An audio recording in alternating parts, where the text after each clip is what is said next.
Welcome to Slash City. I am your host, Slasher Sam, and today we're going to be talking about everybody's favorite aspect of slasher films, the kills, right?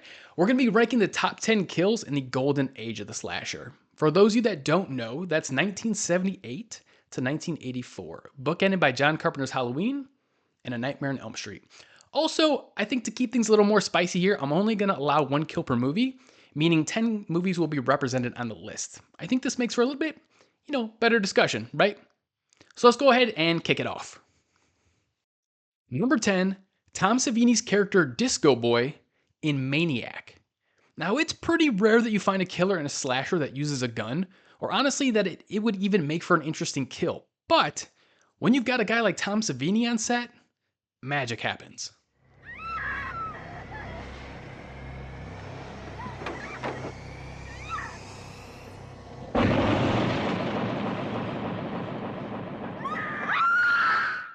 Love it. All right, let's go ahead and bring Tom Savini back for number 9 and 1981's The Prowler. Now, not the greatest slasher out there, but it does bring some very creative kill sequences.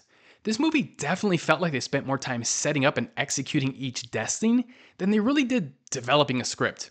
I'm pretty sure half of this movie is just two characters wandering around an old mansion. Nevertheless, we do get some very creative kills, and none better than side character Paul. So often in slashers, a kill is quick and to the point, but not in The Prowler. The true genius is how each one is dragged out. Watch once again Savini's magic.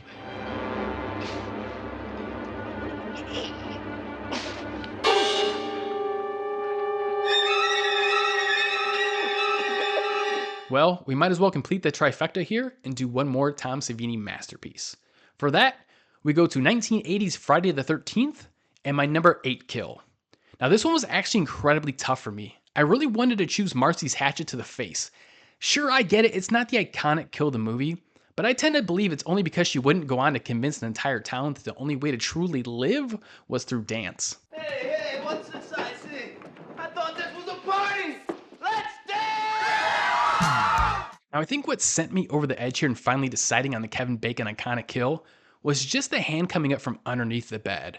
That moment of like, oh wow, the killer was underneath the bed the entire time.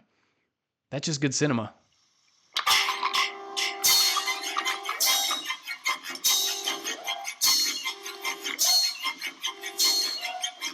Now, so often in a slasher, you get very lame jump scares. But the reason I've got number 7 on my list is because the first time I saw it, I literally did jump.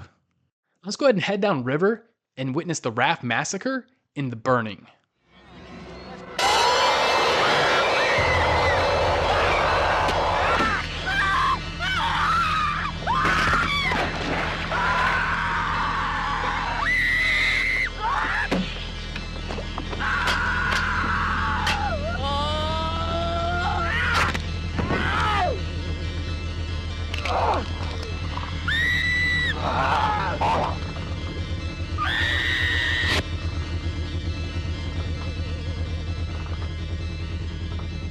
Cropsy is ruthless. All right, for my number 6 film, we're going to head back to Camp Crystal Lake and my personal favorite film of the franchise, Part 2. Forget about all that athletic equipment. Give me Potato Sack Jason all day.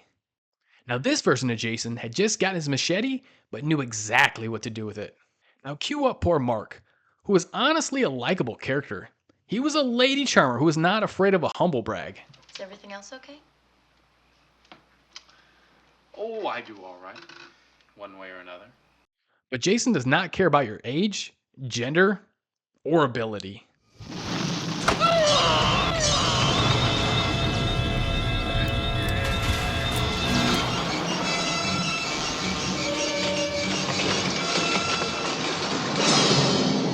No need to pack a bag, we are staying right here at camp for our number 5 kill and Friday the 13th Part 3. And if you're lucky, 3D.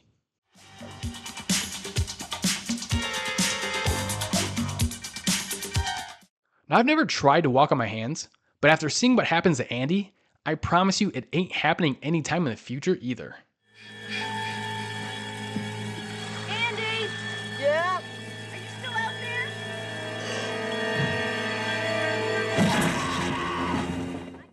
Felt that shit. Okay, Let's take a break from camp and go over to the godfather of slashers, John Carpenter's Halloween. Now, this was another incredibly difficult decision for me. I went back and forth on Bob and Linda's death, but I finally settled on Bob because I appreciated the aftermath a bit more. The way Michael stares at his handiwork and tilts his head, it's as if he truly doesn't know what he's doing or why he's even doing it.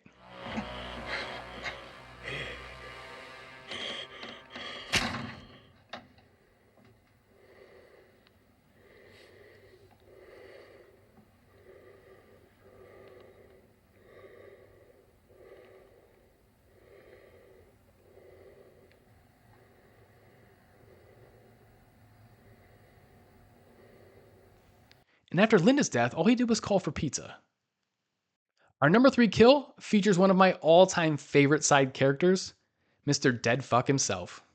I told you that I didn't like that. That's right, it's Friday the 13th, the final chapter. Now, Tom Savini came back for one more installment of Friday the 13th because, well, they lied to him, right? They said, Tom, this is it. It's the final chapter. You're going to kill off the character you helped us create. Spoiler alert, this is not the final chapter. It did, however, give us an all-time slasher kill. Now, former dead fuck Jimmy had just proved Teddy's computer wrong. That sense of pride was short-lived, unfortunately, just as Jimmy was about to pop some champagne. If only he had a corkscrew. Hey! Ted! Ted! Hey, Ted, where the hell's corkscrew?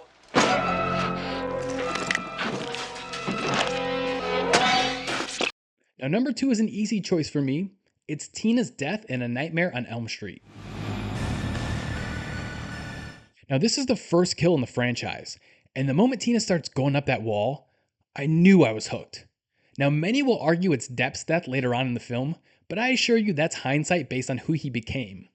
His character is honestly pretty lame, and you see nothing other than that geyser of blood, which is actually pretty cool. Tina's death, however,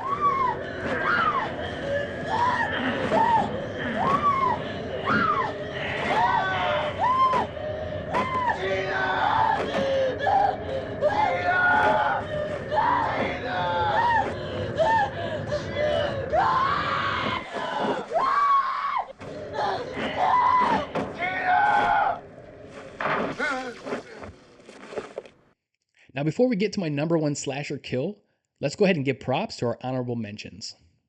Karen's death in Halloween 2. Now, the prosthetic work here is top notch. I just wish I could say the same for the rest of the film. And Sleepaway Camp, home of my all-time favorite slasher quote. No problem, Gino. This guy blows dead dogs. Just lay it in there. Eat shit and die, Ricky! Eat shit and live, Bill. Yeah, Bill. Now, Sleepaway Camp is a fascinating slasher with an all-time twist that had viewers going, what in the mother fuck did I just see? Now, we don't quite get to see the decapitation, but you're hardly disappointed in this moment. I feel bad for Paul, though. He was actually a really good guy. He just fell for the wrong girl.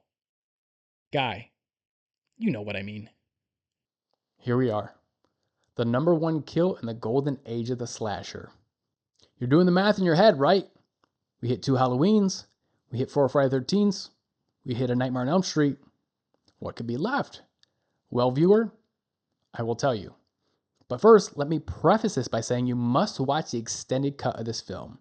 Now, at the time, the MPAA was cracking down hard on horror, meaning this film had to trim several scenes in order to achieve an R rating. So, if you go watch the theatrical cut of this film and then come complain to me, I'm going to politely call you a moron. Extended cut. Got it? Roll the tape. Sylvia's death in My Bloody Valentine. Now, I love everything about this scene. It has an amazing build as Sylvia waits for her boyfriend John to return with some beers.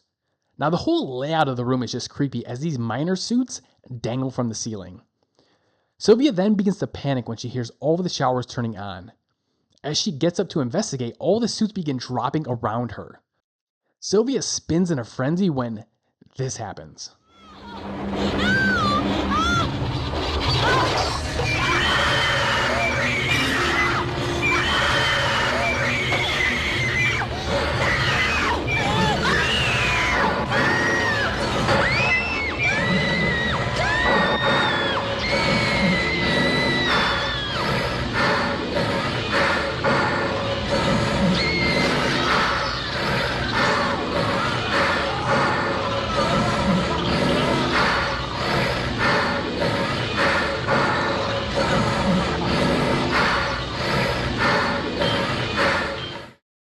Hell yeah.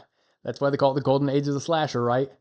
Okay, that's going to do it for us this week. Follow me on Twitter at /_city.